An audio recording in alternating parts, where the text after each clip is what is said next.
Hai, gimana kabar kalian Bruensis? Semoga Allah memberikan kita sehat terus ya Bruensis, amin. Gimana menurut kalian dari video sebelumnya tentang sejarah The Big Five produkan Jepang yaitu Kawasaki? Banyak hal menarik dan inspiratif buat kita semua ya Bruensis. Kalau kalian belum nonton video sejarah Kawasaki nih, gue kasih link yang ada di pojok kanan atas atau link yang ada di deskripsi di bawah ini ya Bruensis. Gua mau memberikan sedikit informasi nih buat otomotif lovers di video kali ini. Pasti dari kalian banyak yang berharap memiliki produkan otomotif ini, ya kan? Dan kalian juga pasti sudah tahu gua mau membahas apa. Yaps, betul sekali. Kali ini gue mau membahas tentang sejarahnya Lamborghini nih bro and sis. Banyak banget kisah yang dijelaskan di video kali ini loh bro and sis. Sedih di awal karena diremehkan, bangga di kemudian hari karena konsisten menjalankan sebuah gagasan dan ide. Terciptalah sebuah mahakarya yang luar biasa. Sepertinya sudah tertanam di pikiran orang awam termasuk gue nih. Jika mendengar kata sport car, pasti yang ada di benak kita itu hanya Lamborghini dan Ferrari ya bro and sis. Padahal masih banyak production sport car lain seperti Lambo dan Ferrari ini ya bro and sis. Ya kita bisa cari search engine-nya di Google. Gue mau mengingatkan nih bro and sis, kalian sudah ngopi belum?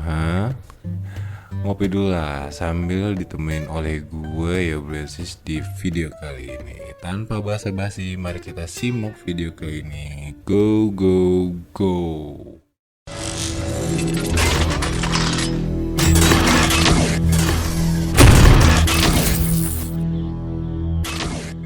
Yang menemukan atau menciptakan Lamborghini ialah yang bernama Ferruccio Lamborghini Bransis. Dia lahir pada tahun 1916 di negara pizza ini Bransis, yaitu Itali. Latar belakang dari keluarganya itu hanya seorang petani anggur yang akan dijadikan wine nih Bransis. Mantap.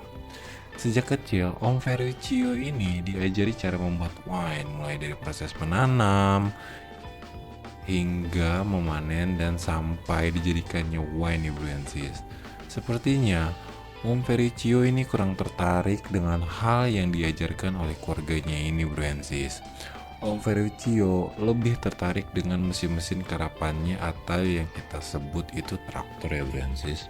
Karena ketertarikan dengan mesin, Om Ferruccio mengambil bidang studi khusus teknik mesin.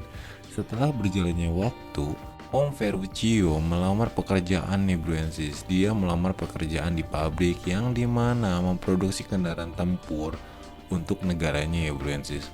Namun sayangnya Om Ferruccio ini ditolak bro and sis oleh perusahaannya yang dia ingin melamar itu. Setelah itu perang dunia pun terjadi. Om Ferruccio pun terpanggil untuk mengabdi kepada negaranya untuk ke pangkalan militer Italia di Kepulauan Rhodes pada tahun 1940. Untungnya Om Ferruccio hanya ditugaskan untuk berada di garasi memperbaiki kendaraan dan mesin-mesin yang rusak. Dengan skill yang Om Ferruccio miliki, tidak butuh waktu lama untuk memperbaikinya nih Bransis. Dan beruntungnya Om Ferruccio diangkat langsung menjadi kepala teknisi di sana. Namun, setelah Om Ferruccio diangkat jabatannya, perang dunia tersebut telah selesai dikarenakan negara Italia menyerah pada saat itu. Semua orang yang ada di pangkalan militer di Kepulauan Rhodes itu dipulangkan kecuali Om Ferruccio nih Bransis. Wah, ada apa nih? Ya kan? Om Ferruccio tetap ditugaskan untuk memperbaiki kendaraan yang mengalami masalah nih Bransis. Om Ferruccio dipulangkan ke kampung halamannya pada tahun 1946. Setelah itu semua terjadi, Om Ferruccio menikahi seorang gadis dan dikaruniai seorang anak yang bernama Tonio Lamborghini. Namun ada kabar sedih setelah melahirkan anaknya tersebut, istrinya Om Ferruccio ini meninggal nih Bransis. Innalillahi wa inna ilaihi raji'un. Nah, untuk melupakan kegalauannya itu, Om Ferruccio menghabiskan waktunya di bengkel untuk memperbaiki kendaraan pasca terjadinya perang yang begitu banyak barang-barang yang dibuang atau berserakan di pinggir jalan ya bro and sis. Sampai pada akhirnya ayah dari Om Ferruccio meminta untuk dibuatkan traktor karena ayahnya ingin memulai kembali ladang pertanian anggurnya tersebut nih bro and sis. Dikarenakan pada saat itu perang terjadi, semua aset ayahnya hancur dan itu pun membuatnya harus memulai kembali dari titik nol. Setelah berupaya keras membuat traktor, Om Ferruccio berhasil membuat kendaraan traktor nih Francis. Setelah keberhasilan dari kerja kerasnya, Om Ferruccio membuat traktor nih, para tetangganya melihat hasil karya dari Om Ferruccio ini Francis. Nah, disinilah dimulai karirnya, usahanya Om Ferruccio ini Francis. Banyak tetangganya yang mengorder PO anjay traktor buatannya itu Francis. Nah disinilah dimulai karir usahanya Om Ferruccio ini Francis. Banyak tetangganya yang mengorder traktor buatannya Om Ferruccio. Kalian tahu nggak nih nama traktor buatan Om Ferruccio ini? Namanya itu Lamborghini Traktori. Namun banyak kendala yang dialami oleh Om Ferruccio ini Francis. Dikarenakan banyak orderan traktor, Om Ferruccio kebingungan dengan spare part yang ia butuhkan. Sedangkan permintaan orderan begitu banyak banget ya kan. Dan akhirnya ayah Om Ferruccio membantunya nih Francis. Wah baik banget nih.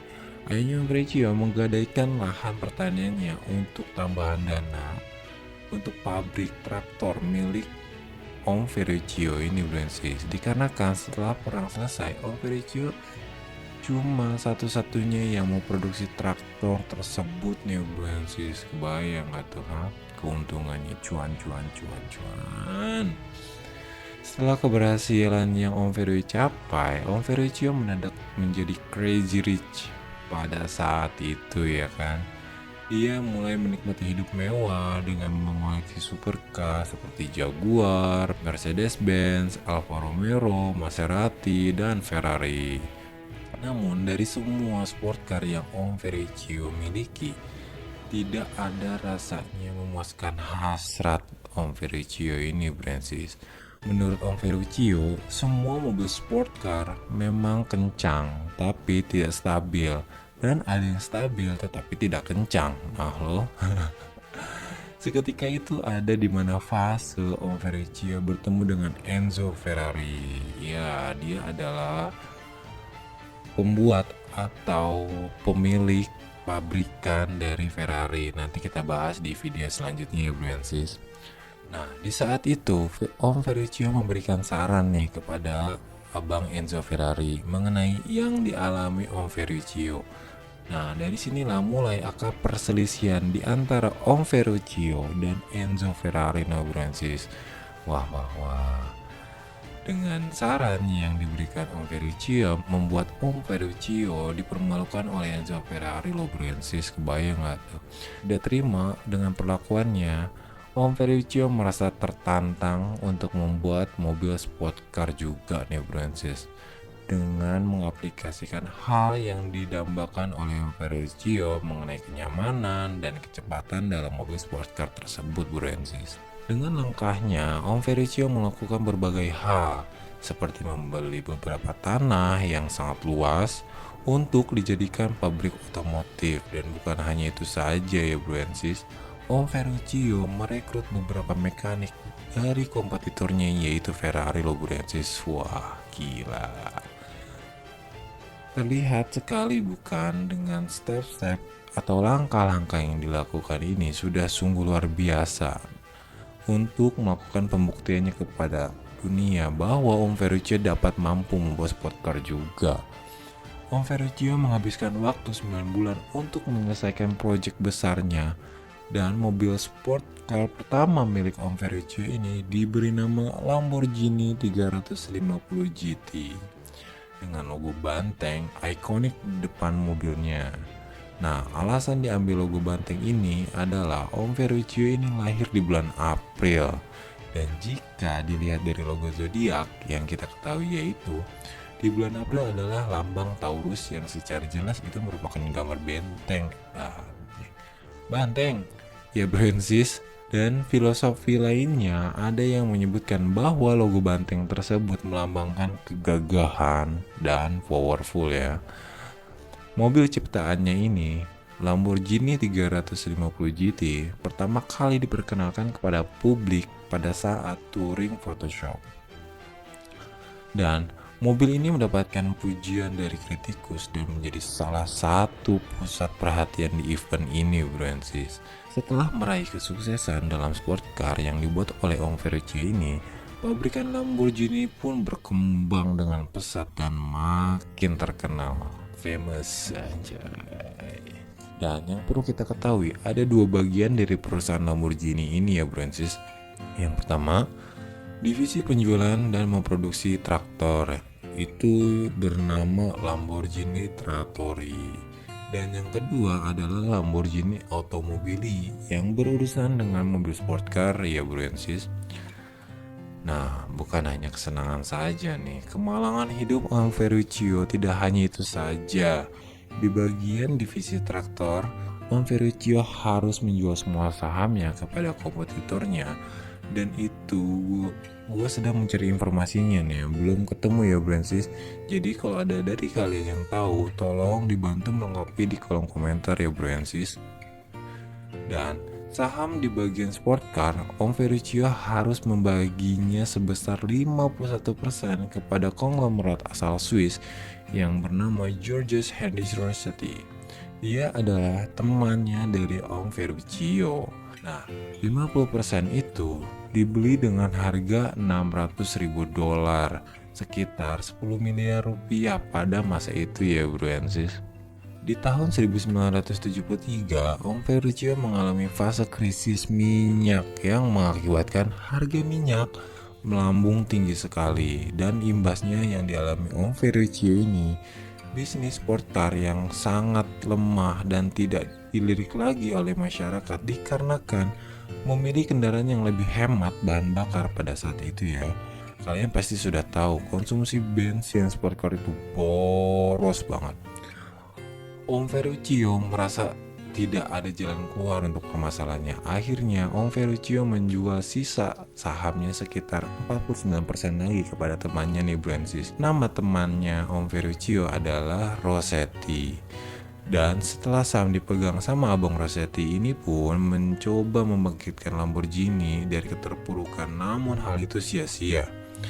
Dan beberapa tahun kemudian perusahaan Lamborghini ini diambil alih oleh pemerintah Italia dan masih tidak dapat pulih dari keterpurukannya ya Brancis. Akhirnya pemerintah Italia pun menjualnya kembali kepada pengusaha kaya asal Prancis harga $3 juta. Sang pengusaha kaya itu pun melakukan perombakan besar-besaran terhadap sistem dan mekanisme kerja dari perusahaan Lamborghini ini ya Brancis. Dan sampai pada masanya perusahaan Lamborghini dibeli oleh perusahaan besar Volkswagen Group of America dan bangkit merilis produkan Gallardo, Hurricane, dan lain-lain nih Brancis. Dan akhirnya kejayaan itu pun kembali stabil hingga saat ini. Sepertinya gua rasa sudah cukup ya untuk pembahasan di video kali ini. Buat kalian yang baru bergabung di channel ini, jangan lupa subscribe ya Brancis. Soalnya banyak banget video-video menarik lainnya mengenai dunia otomotif. Cukup sekian dari gue, sampai jumpa. Salam lifestyle otomotif.